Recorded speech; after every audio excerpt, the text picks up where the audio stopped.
kami sa San Jose City, nag-stop over po yung 5-star na sinasakyan po namin. Ngayon po, siyempre kami abala po sa pagkain. Ngayon po, nung matapos po kami kumain at siyempre bumubusina na po yung bus, kailangan na po sumakay. Wala po yung anak ko. Nawawala po yung isa pong anak ko. Ngayon po, ayon po dun sa investigasyon ng 5-star sa pinag-stop over na namin, tumakay po yung anak ko ng Baliwag Transit.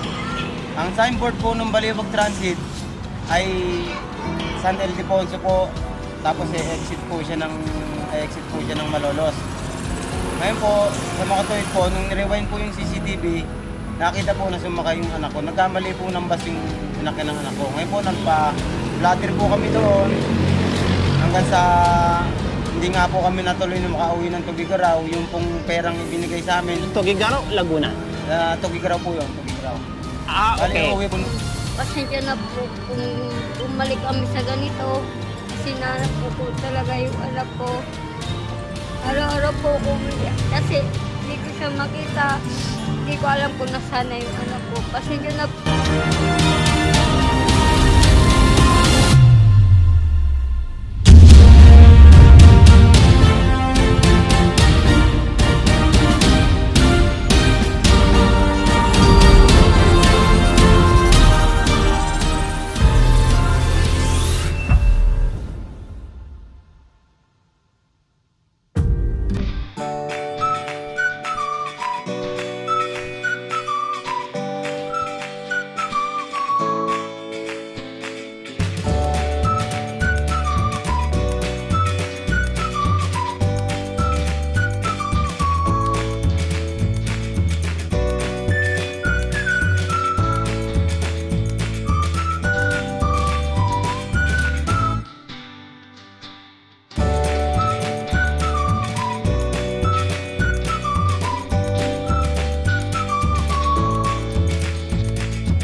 Tamang tahanan ng mga bata, hindi sa kalye. Ito yung tamang tahanan na kung saan kasama yung pamilya nila, na mamulat sila na may bahay, may mga magulang andito, no?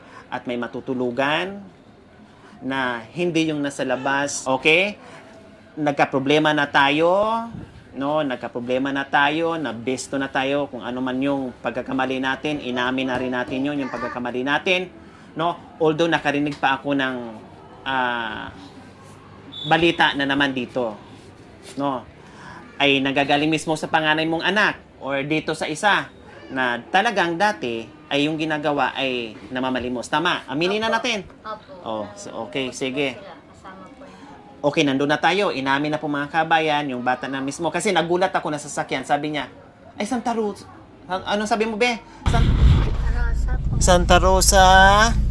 Bayan. Oh, bayan. Ay, kabisado nyo dito? Opo. Bakit? Nakapunta na kayo dito? Tagal na po. Ah, matagal na. Anong ginagawa nyo dito? Bakit may pera? Kasi po wala pong gatas. O, saan galing ang pera? Nangingi po kami. Wow, tapos ibili ng... Gatas. Oh, para may nangihingi kayo para may pamili ng gatas. Oh. Sino kasama mo manghihingi? Si mama po. Si mama mo. Sino pa kasama mo? Tapos ang ate si Jojo. Tapos si JM. Dati Oh. si JM. Dati si Kuya GM nyo. Opo. Nangihingi sila sa mga tao. Opo. Tapos bili ng gatas. Oh, Opo. kawawa naman.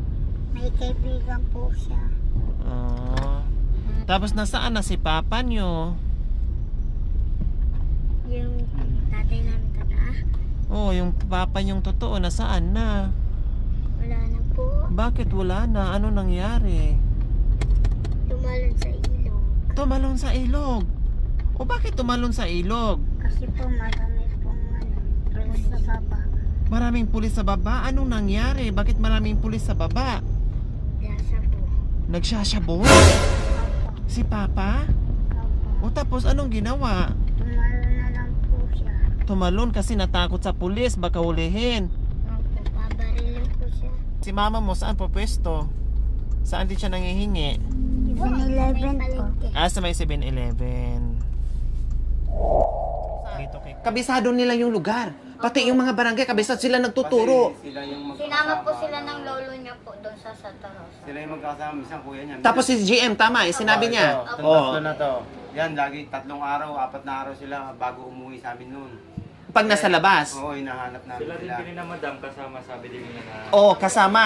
Tapos minsan kayo daw minsan magkasama. Hindi po. Hindi, sinabi na, wag na natin i-deny kasi nandito na Opo, tayo.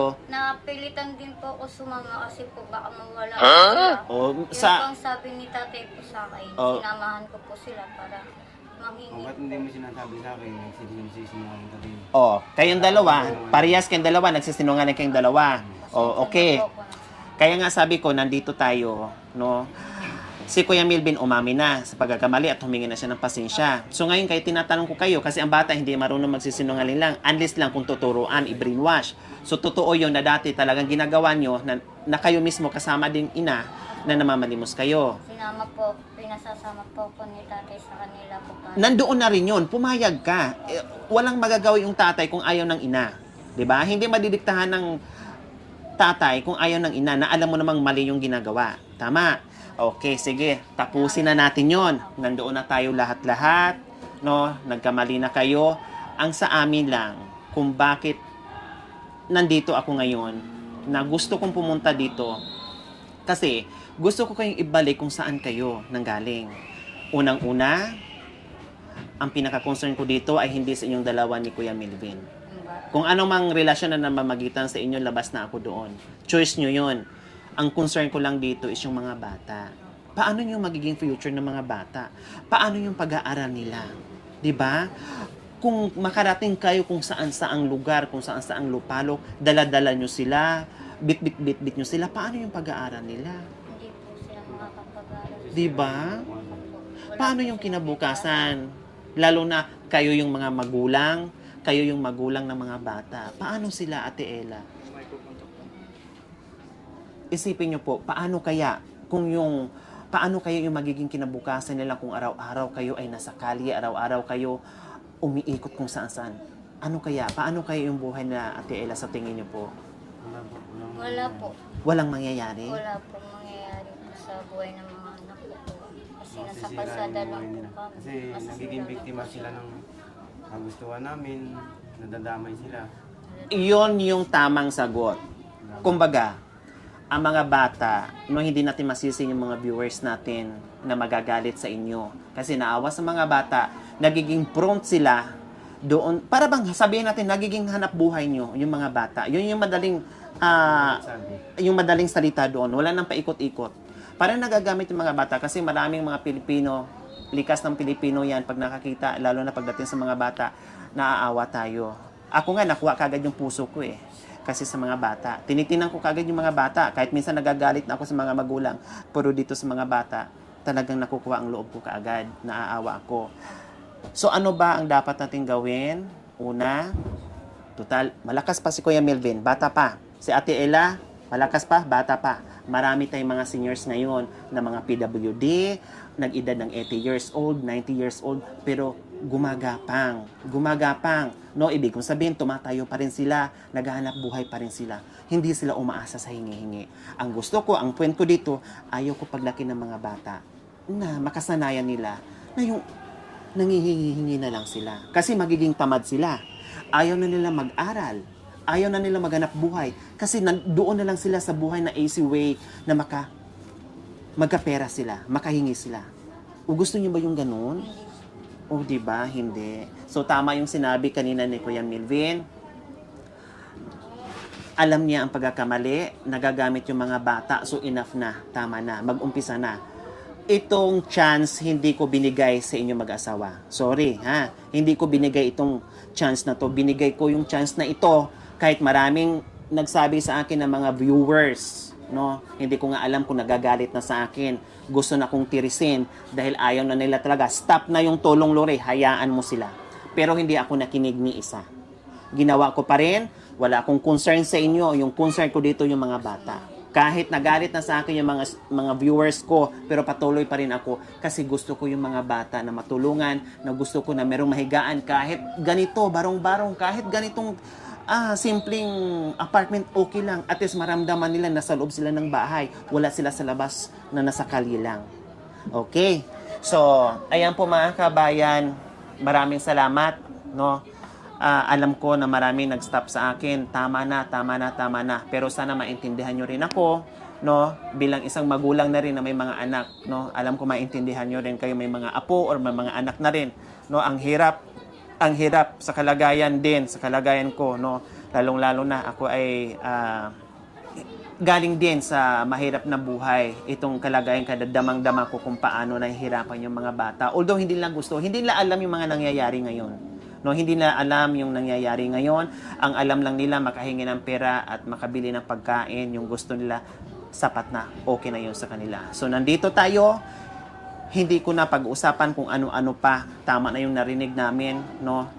Kahit anong paliwanag ni Kuya Melvin, alam ko sarado ang isipan natin, no, na hindi tayo maniwala dahil sa dami ng lumabas mismo sa bibig ni Kuya Melvin na nagsisinungaling siya, pero aminado naman siya doon. Ang ngayon na lang, Kuya Melvin, ay gawin mo kung ano yung dapat gawin. Sabi mo nga, tumayo ka na bilang pangalawang magulang dito sa mga bata. So, i-guide mo. Dinala natin yung pedal. Ngayon, magbibigay ako ng panimulang puhunan, no? Panimulang puhunan, no? Na makabenta kayo kung ano yung pwedeng ilaman nyo doon sa mini pedal nyo, na pagkikitaan nyo, na hindi kayo aasa sa hingi-hingi lang, sa easy money, na ibuka lang natin yung mga palad natin and then nandiyan na aasa tayo. Kailangan magbanat tayo ng buto dahil napakalakas natin. Binigyan tayo ng lakas ng katawan, no? Talino, isip, kamay, kumpletong kamay, lahat-lahat. Hindi tayo disabled para manghingi. Kung disabled kayo o may mga kapansanan kayo, maintindihan ko kayo. 'Di ba? Pero kung kumpleto, binigyan tayo at malalakas pang katawan nyo, disagree ako diyan. Okay? So, Kuya Melvin, iwanan na natin, Kuya Melvin and Ate Ella, iwanan na natin yung pagsisinungaling doon. Bumalik tayo dito. Sana, pakiusap ko sa inyo, baguhin na natin yung pamumuhay, yung estilo ng pamumuhay. Gawin nyo, kaya nyo yan. Gawin nyo. Ipakita nyo. I-prove mo, lalo na kayo, Kuya Melvin, i-prove nyo sa mga tao, yung mga viewers natin na nabago, na para maibalik yung tiwala nila sa iyo. Kasi, kung puro ka lang sorry, kung hindi mo gagawin, walang mangyayari. Talagang kahit sinong tao na makakasalubong at makakilala sa iyo, wala nang tiwala sa iyo. Okay? Sige. Yung anak nyo na si GM, anong nangyari sa totoo? Nawala or naiwan, napasama doon sa mga nangihingi? Para hindi na ako mag-iisip, para matapos na yung issue at mahanap ko at hindi ko hahanapin. Parang ganon. Para wala ng issue. Gusto ko magtapat kayo.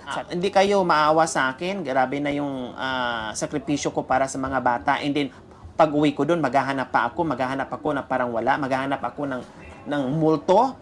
Mas maganda na sabihin nyo sa akin ng totoo para hindi na ako maghanap, hindi na ako mapagod, no, mapuyat, kapupunta doon, and then malalaman ko doon, madiscover ko, hindi pala nawala, and then babalik ako dito, or magtatanong ako sa iba, nawala, ito ilang beses kong itatanong palit-ulit, nawala ba or napasama doon sa mga tao o sa mga bata din na nangihingi? Or inadapt?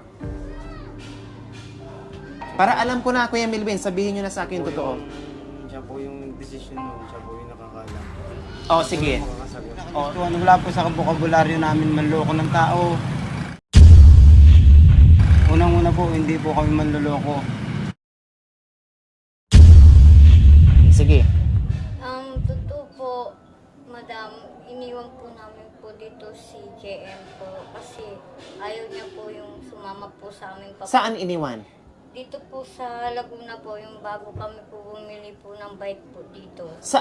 Dito po, mismo po. Dito sa Santa Rosa po, iniwan ko po siya kasi ayaw niya po sumama po sa ayaw niya po sa amin sumama.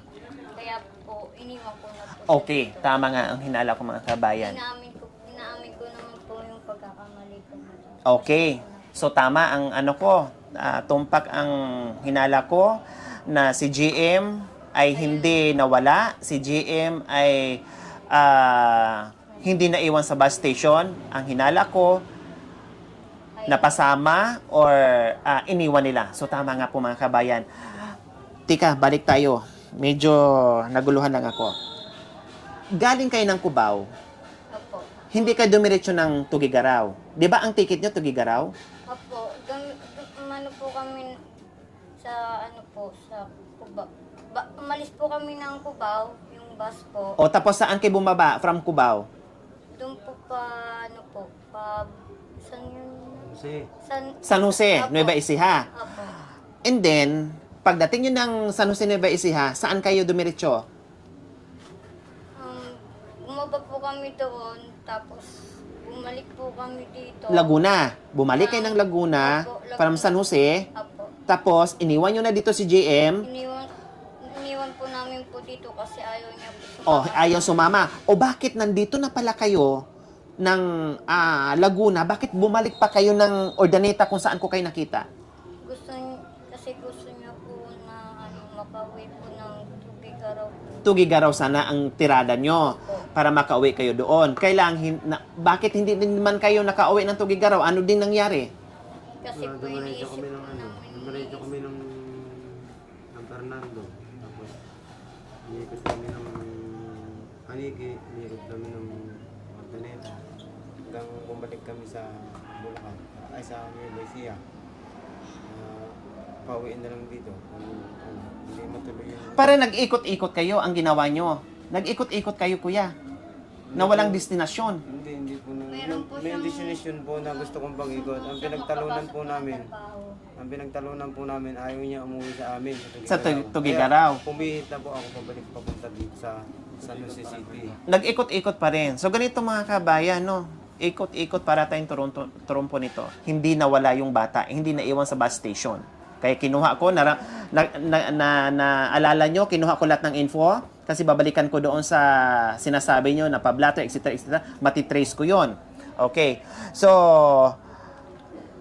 iniwan nila yung bata dito, bumalik sila ng parte ng norte. So, doon na sila nag-ikot-ikot kasi ang gusto sana pala ni Kuya Milvin ay uuwi ng Tugigaraw. Kailang napagtalunan lang dalawa, ay ayaw ni Ate Ella umuwi doon. At ngayon naman, pumayag na si Kuya Melvin na babalik na lang dito uli sa Laguna. Tama yung paliwanag ko? Okay, so yon. Nasaan si GM ngayon? Nasa Santa Rosa po sa mga kaibigan niya. Yan po doon po sa complex. So hindi natin hindi natin makikita ngayon. Hindi po. Nasa ibang lugar. Opo. Hindi po makikita po yun. Kasi So patuloy ang pamamalimos ni GM, tama? opo, Kasama mga kaibigan kaibigan niya. O, kundi hindi na ako maghahanap. Kasi pag uwi ko dito, diretso ako ng San Jose. Magtatanong ako doon sa Blatter Station kung anong pizza kasi nakuha ko lahat ng record na binigay niyo sa akin. Eh, paano pag wala? Balikan ko kayo. Oh, mas maganda na kaya nga paulit-ulit kong sinasabi sa inyo, tapusin na natin yung pagsisinungaling. Tapusin na natin yung making story. Mag-start na tayo. Umpisahan na natin para pagdating ng panahon, yung mga bata hindi rin magiging sinungaling. Pasensya na po. Kasi pagkatapos nimo, dun sana kami sa ano. 'Di ba? Magugulat kayo pag uwi namin alas 12 ng gabi nandito na naman kami kasi sabi ng station doon wala namang blatter, wala namang nawawala. O malaki kasinungalingan na naman. Oh. Okay, so ayan po mga kabayan, tinapos na po natin yung problema. O ulitin ko, yung second chance po mga kabayan ay hindi para sa mag-asawa, para sa mga bata na lang talaga. Kaya pasensya kung bakit tuloy-tuloy pa rin po yung pagtulong ko kahit napuyat, namalat na ako. Inulan kami nung nakaraan, grabe na talaga dahil ang lakas ng ulan, may bagyo kasi, no? At ginawa pa rin natin para sa mga bata. So, yun lang po. So, ito, magbigay ako ng panimulang negosyo nila. Alam ko, walang imposible, no? Dahil nakikita ko sa mga seniors natin, nakikita nyo naman kung gaano kasipag, no? Gumagawa ng paraan, ito kaya nila. Kayang-kaya po yan, walang imposible. So, magbigay tayo ng panimulang negosyo para kahit papaano ay merong pagkikitaan na hindi lang nakaasa doon sa hingi-hingi para hindi matulad yung mga ibigay ko ni Ate Ella, Kuya Melvin ha, 1,000, 2,000, 3, 4, 5, 6, 7, 8, 9, 10. O 10,000.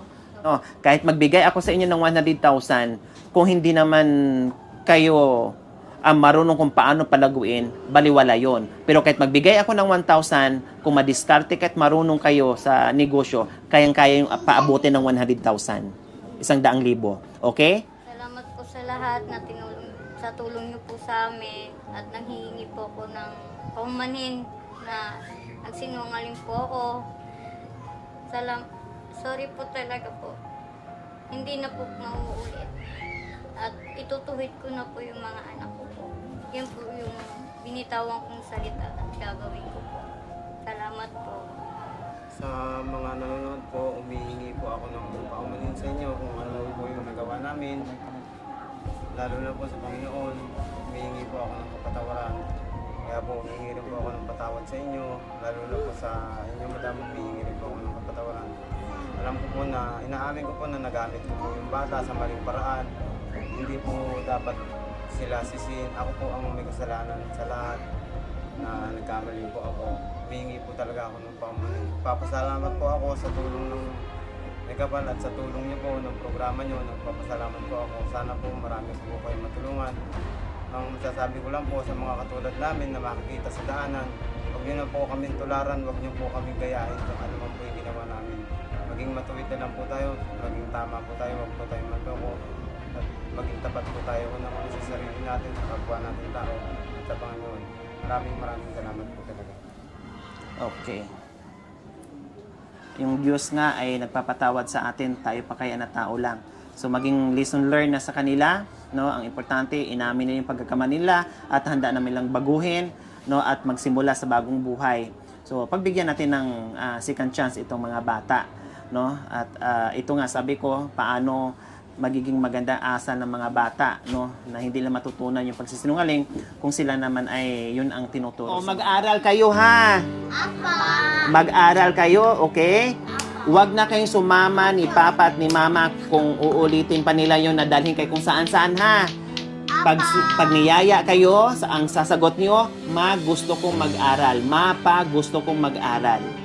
Dapat ang gagawin namin, aral, aral, bahay. Yun lang.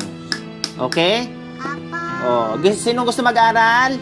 Kami! Oh, di ba? Lahat. So, mga kabayan, hanggang dito na lang po natapos din po ang problema natin. No?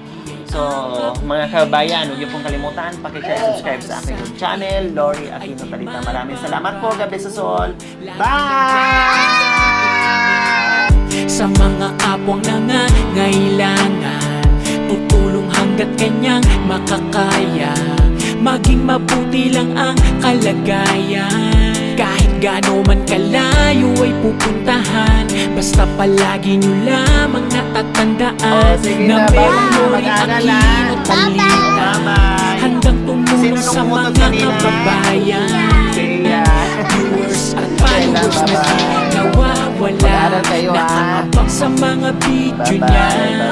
Siya ang inyong kababayan na maaasahan at tutulong sa nangangailangan. Di magbabago para sa inyo at mabuti ang hangarin sa kapwa Pilipino. Lori Aquino Talita, Lori Aquino Talita. Mabuti ang puso, di kayo hahayaan, tutulong sa mga kababayan. Kahit na gano'n man katarik, bundok dagat man tatawirin, basta maging masaya, susuyurin kahit madilim. Basta nangangailangan, kanyang tutulungan at